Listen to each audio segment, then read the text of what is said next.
ఈ రోజు నుండి గ్రామ పంచాయతీ ఎన్నికలకు సంబంధించి నామినేషన్ల ప్రక్రియ ప్రారంభమైంది. మొదటి దశకు సంబంధించి 11వ తారీఖు నాడు జరిగే ఎన్నికలకు, రెండవ దశ 14వ తారీఖు నాడు జరుగుతుంది, మూడవ దశ 17 నాడు జరుగుతూ ఉంది.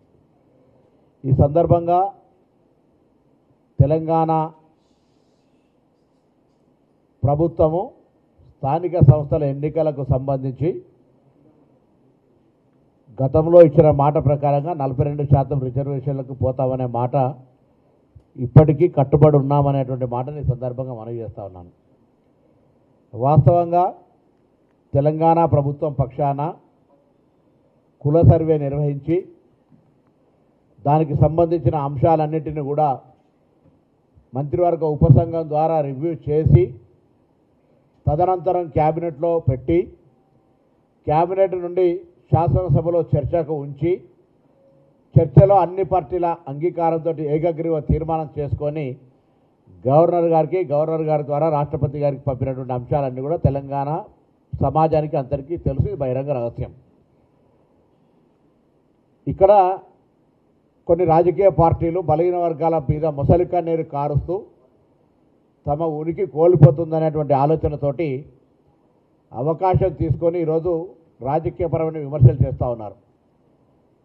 నేను అడుగుతా ఉన్నా స్పష్టంగా, కాంగ్రెస్ పార్టీ ప్రభుత్వం పక్షాన మేము చేయాల్సినటువంటి ప్రతి ఒక్క స్టెప్పు, ప్రతి ఒక్క కార్యక్రమాన్ని న్యాయబద్ధంగా, చట్టబద్ధంగా, శాసనబద్ధంగా అన్ని రకాల కార్యక్రమాలు నిర్వహించినాము.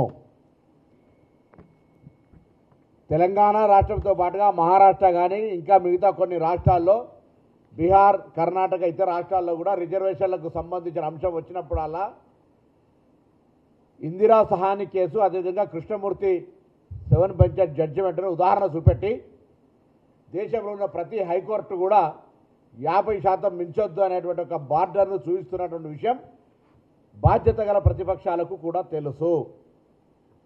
దాన్ని అధిరోహించి దాని యొక్క ఆ బ్రేక్ 50% అధిగమించి రిజర్వేషన్లు తేవాలనే ప్రక్రియ కొద్దీ తెలంగాణ ఎంపైరికల్ డాటాతోటి సుప్రీంకోర్టులో ప్రముఖ అడ్వకేట్లు అయినటువంటి అభిషేక్ సింఘ్వి గారు లాంటి వాళ్ళని కూడా ఏర్పాటు చేసుకొని ప్రభుత్వం తరఫున అన్ని వాదనలు, మా దగ్గర ఎంపైరికల్ డాటా ఉంది, మా దగ్గర గ్రామాన దగ్గరికి సమాచారాన్ని సేకరించుకున్నాం, రాజ్యాంగంలో 154 ఆర్టికల్ 4 ద్వారా ఈరోజు వ్యవస్థలో ఒకవేళ మీ దగ్గర సమాచారం ఉన్నట్టయితే మీరు ముందుకు పోవచ్చని చెబుతున్నటువంటి సందర్భం ప్రకారంగా ఈరోజు మేము రిజర్వేషన్లను పెంచుకుంటున్నామని చెప్తున్నప్పటికీ కూడా వాద ప్రతిపాదనలు విని ఈరోజు 50%కు పరిమితి దాటద్దంటున్నటువంటి సందర్భం ఒకవైపు అయితే, నేను అడుగుతున్న ప్రతిపక్షాలను ఇలా భారతీయ జనతా పార్టీతో సహా, టీఆర్ఎస్ పార్టీతో సహా ఇంత పెద్ద ఆర్గ్యుమెంట్స్ కోర్టులో జరిగినాడు.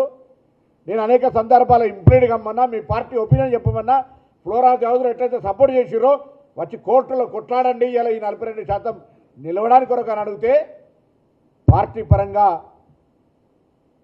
జారి పడితే నవ్వాలనేటువంటి పక్కన గోడ పక్కన నిల్చొని కోర్టులో కొట్టేస్తూ ఉంటుంటే మీరు పండుగ చేసుకున్నటువంటి రాక్షస ఆనందాన్ని పొందేటువంటి మీరు ఇవాళ బలహీన వర్గాల గురించి మాట్లాడుతూ ఉన్నారు.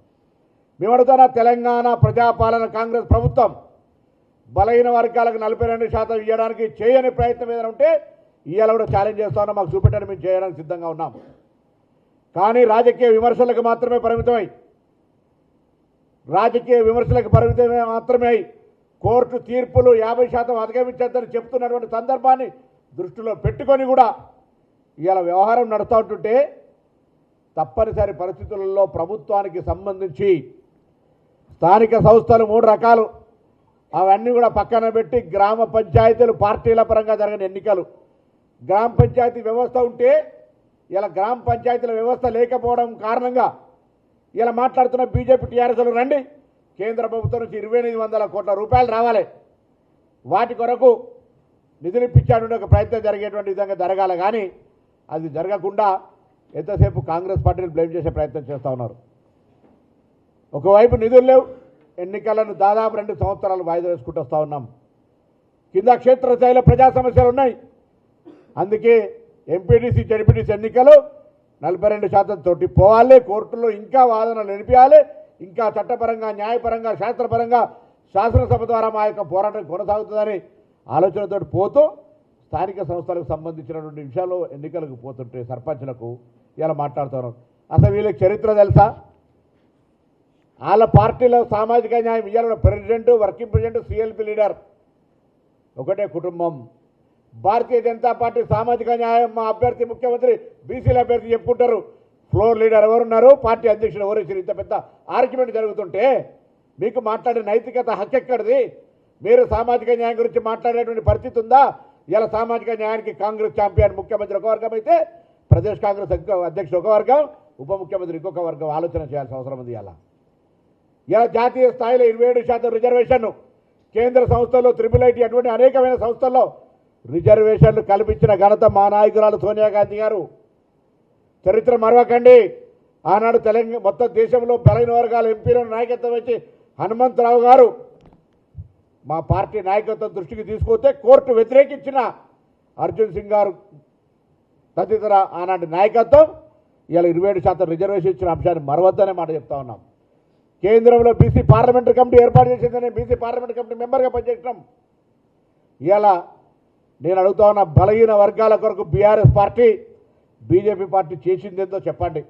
ఇంతకంటే 42% అమలు జరగడానికి గల అవకాశాలు ఏమున్నా చెప్పమని కోరుతా ఉన్నా.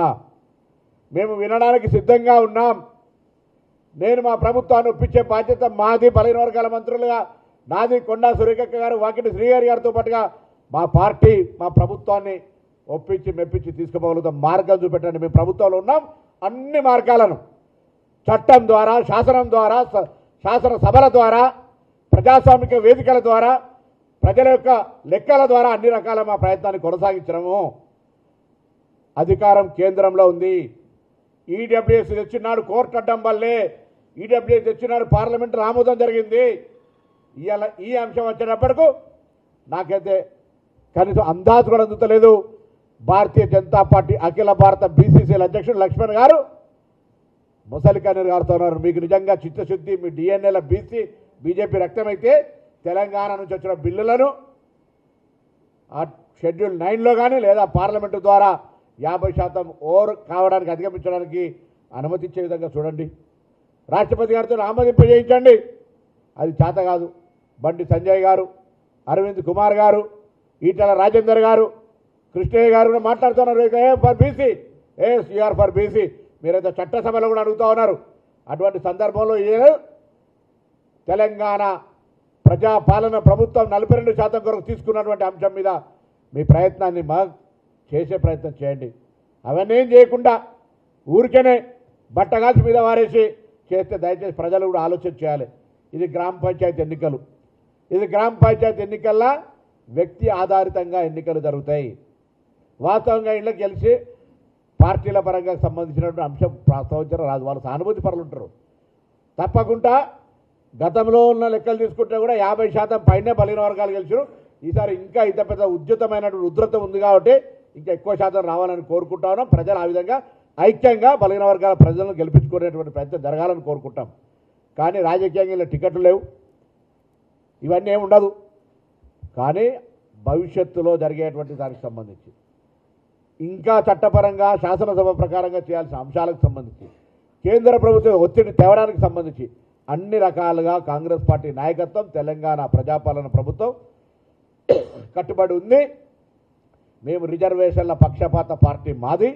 సామాజిక న్యాయానికి ఛాంపియన్ కాంగ్రెస్ పార్టీ.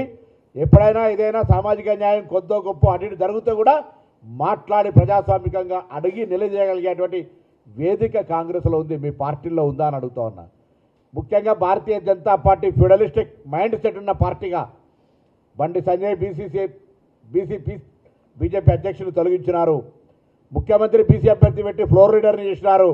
పార్టీ అధ్యక్షులు ఇంత పెద్ద ఇష్యూలు జరిగేటప్పుడు కూడా ఒక బలహీన వర్గాల వ్యతిరేకి మండల కమిషన్లో నవ సంఘర్షణ సమితి పేరు మీద రిజర్వేషన్లు వ్యతిరేకించినటువంటి వ్యక్తిని ఇలా అధ్యక్షుని చేసినారు. ఆనాడు సంగ్రామ పరిషత్ మూవ్మెంట్ జరుగుతుంటే ఇలా మీరు మాట్లాడితే ఎట్లా? బీఆర్ఎస్ పార్టీ సర్వేలో కూడా పాల్గొనలే. President, working president, CLP leader వాళ్ళు సామాజిక న్యాయం గురించి మాట్లాడితే ఎట్లా? అందుకే ప్రజలకు, ముఖ్యంగా బలహీన వర్గాల నాయకత్వానికి కాంగ్రెస్ పార్టీ సామాజిక న్యాయానికి ఛాంపియన్. బలహీన వర్గాల